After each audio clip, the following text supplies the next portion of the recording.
right, yet again, I'm coming in with this timeless coenzyme Q10 serum. As I said in yesterday's vlog, it does kind of separate out a bit. So I'm gonna have to give it a few pumps up and down, but I just do 3 drops. You can see it looks a little cloudy yellow. So I've been using these serums from Timeless for probably about going on 3 weeks now, and they haven't caused any irritation at least. Stay tuned for a full review later.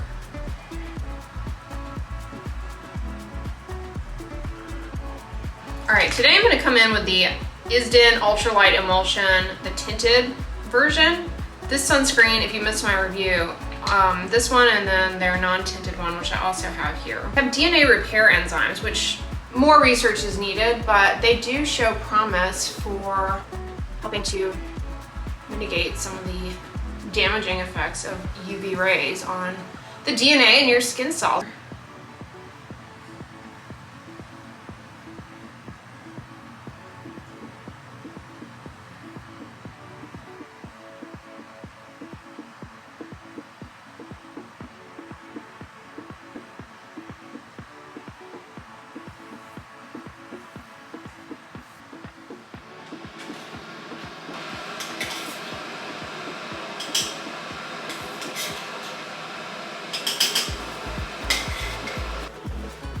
Had to free up some space on the memory card. Anyways, waiting for my coffee to get ready.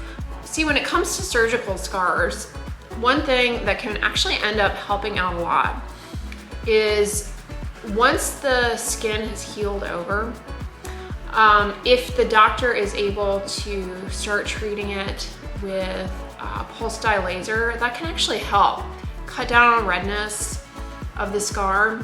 And then wearing the silicone scar sheets or silicone gel at that time, it really can bode well for the final appearance of the scar in the long run.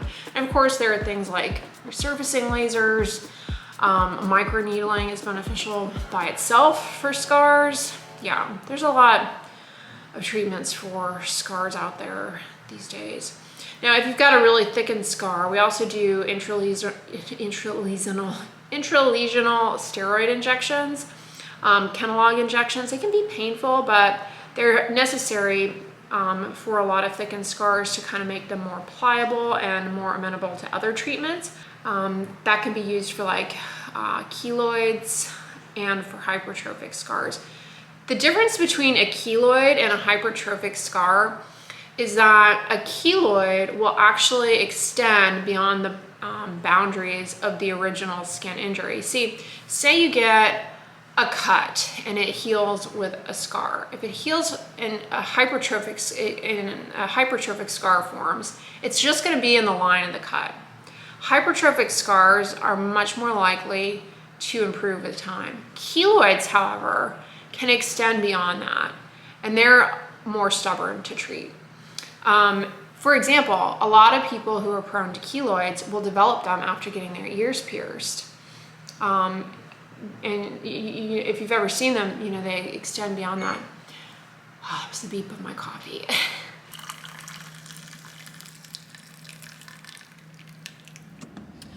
Well, hey guys, I came over here to the Sam Houston Park, the Heritage Society. They have these cool historic houses set up in this park. I thought that would be fun to go and check out. It's been on my bucket list of things to come and see. So it's actually a really nice day today, knock on. We're here in downtown, and here's the Heritage Society Museum, and then the park is over there. The museum is closed, I believe, but the park is open. Hopefully they don't tow me, it didn't say.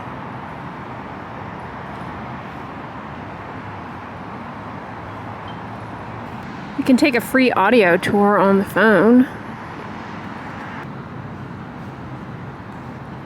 The Heritage Society at Sam Houston Park, Museum and Historic Buildings. Ooh, they have a gift shop.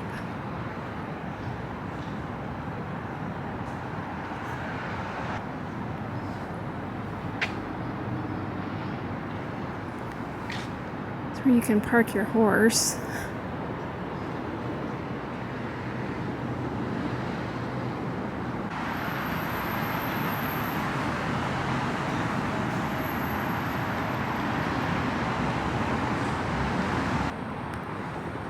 Nicholas Rice Cherry House, Greek Revival house, built in 1850.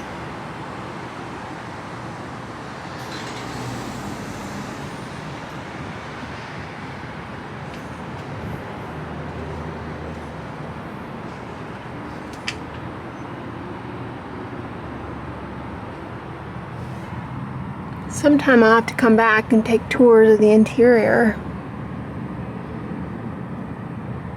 I always wonder how people handled it here in the days before air conditioning.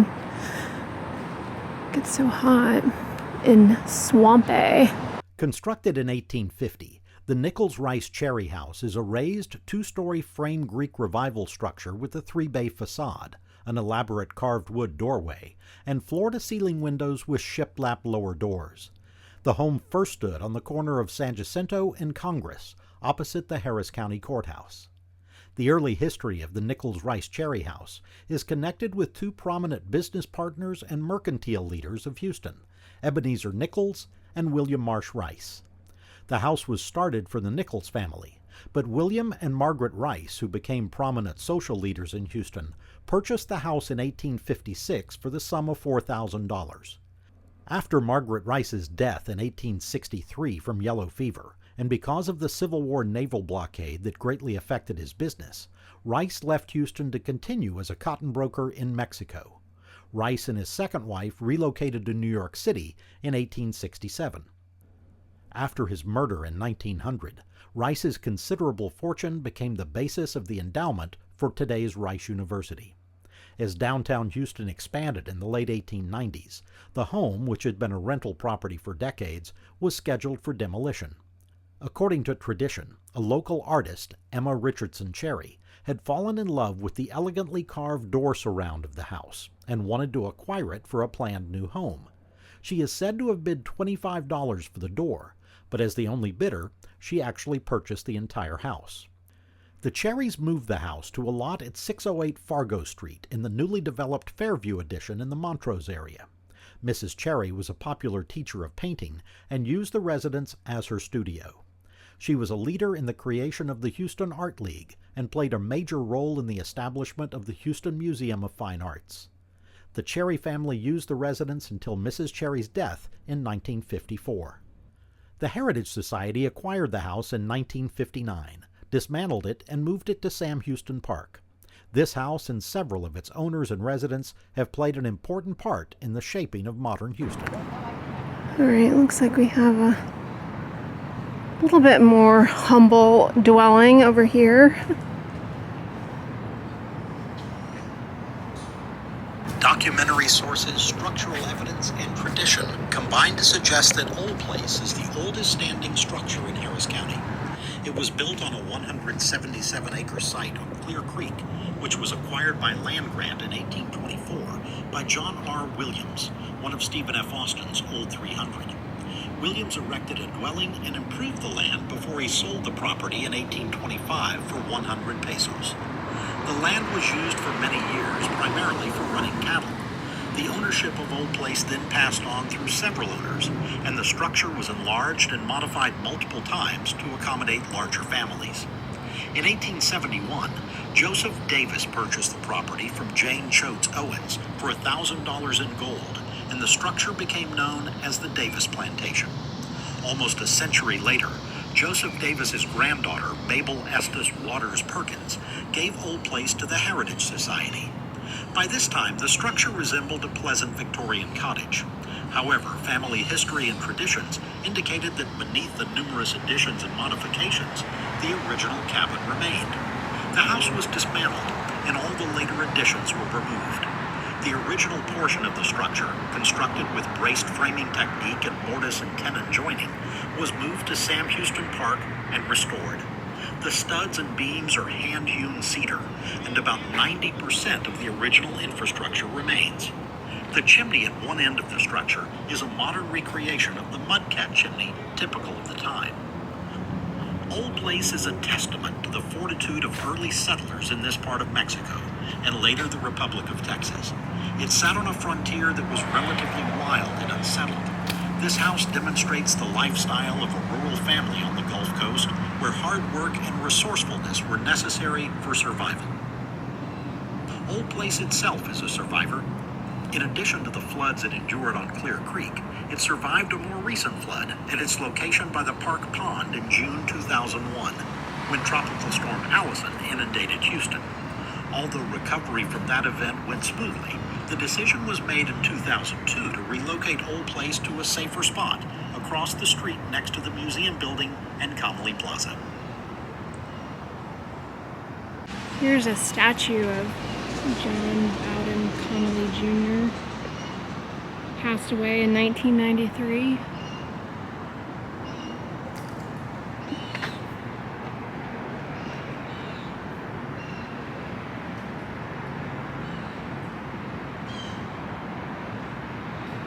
If you were thinking of littering, just imagine this man's face telling you, don't mess with Texas. That's where that slogan came from. People, there was so much litter that they came out with that slogan, don't mess with Texas, to remind people not to litter. This is nice. Mural.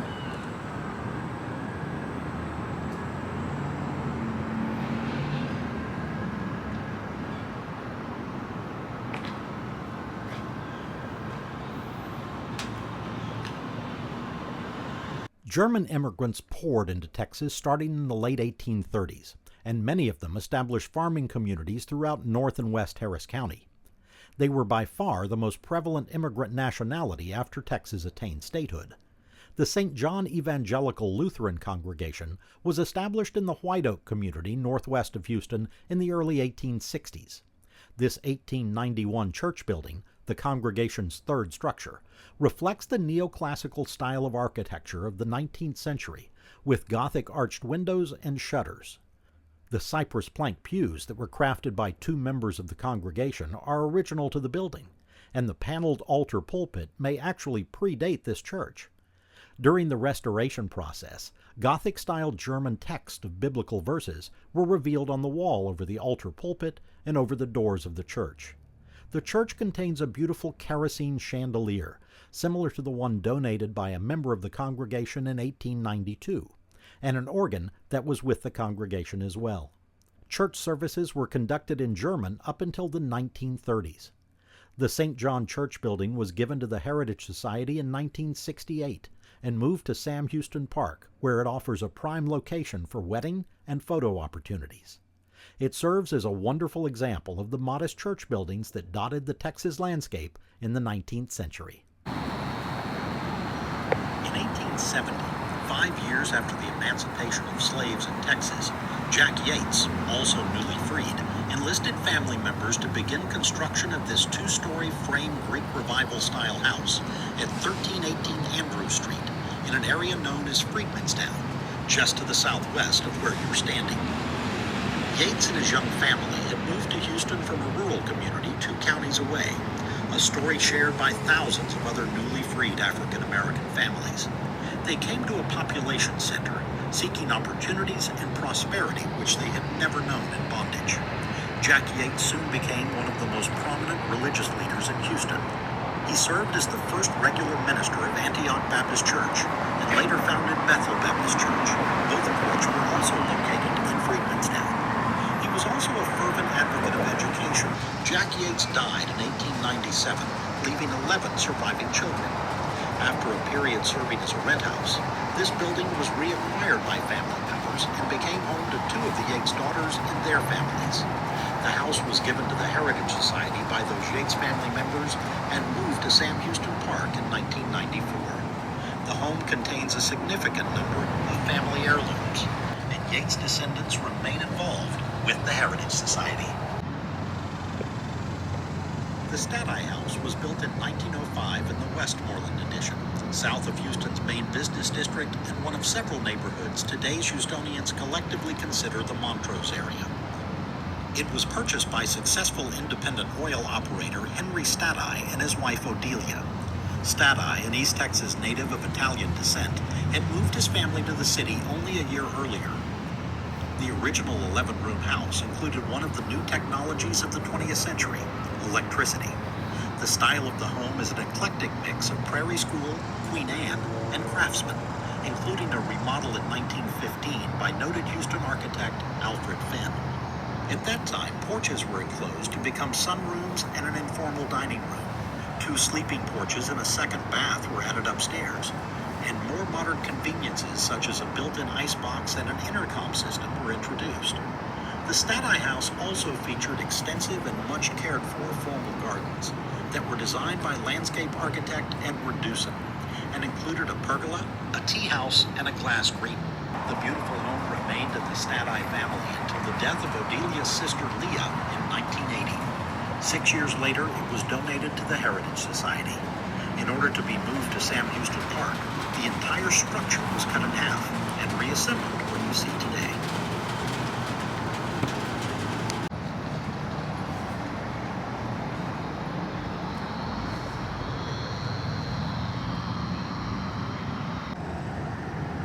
Looks like there's a bird cage in there.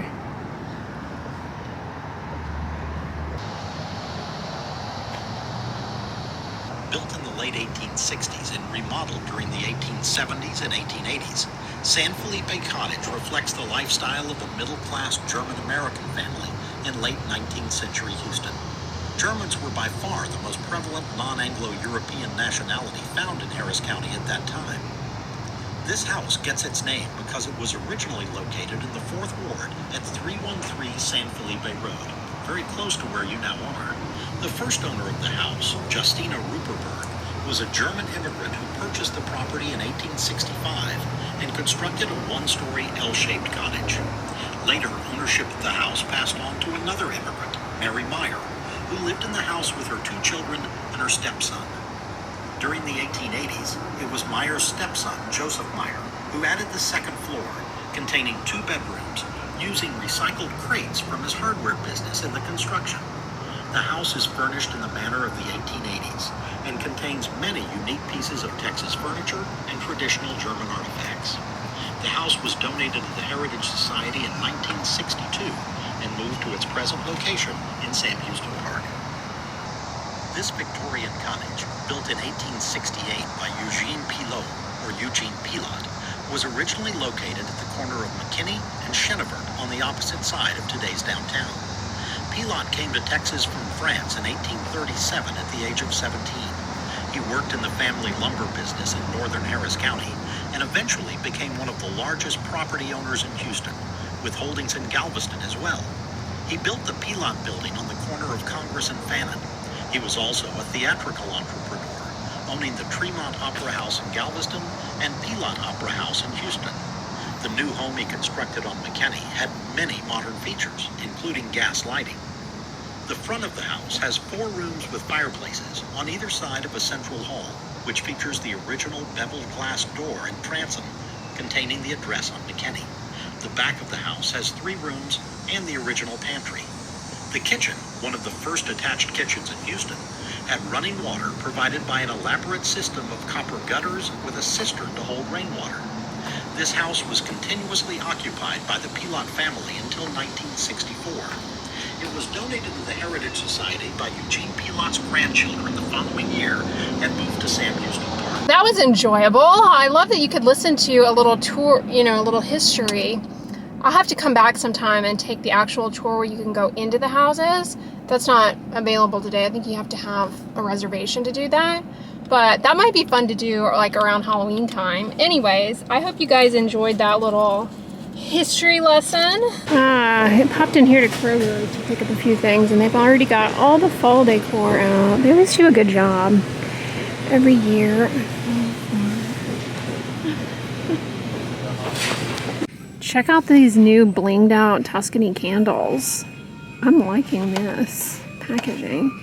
Pink grapefruit, beach rose, vanilla amber. Ooh, pricey, but I like it. Look, you guys, Kroger got in the Mrs. Meyer's fall scents. They almost never get these, or they run out really quickly. I think I'm going to get the apple cider scent multi-surface spray, even though I like to rag on it all the time. It does smell good. I'm kind of curious about acorn spice, though.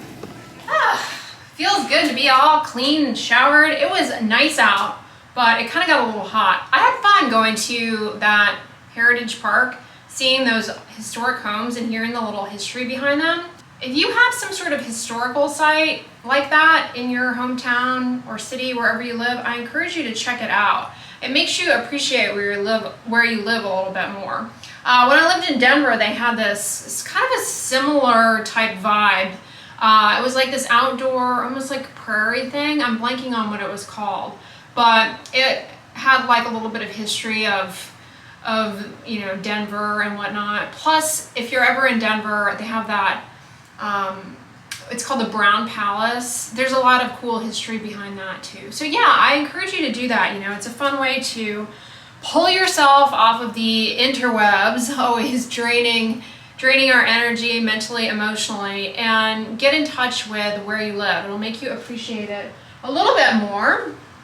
And I don't know, it's kind of energizing to do so. I'm rocking the green. Green is a calming, relaxing color.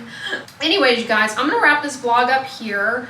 If you like this video, give it a thumbs up, share it with your friends, and as always, don't forget, sunscreen and subscribe. I'll talk to you guys tomorrow. Bye.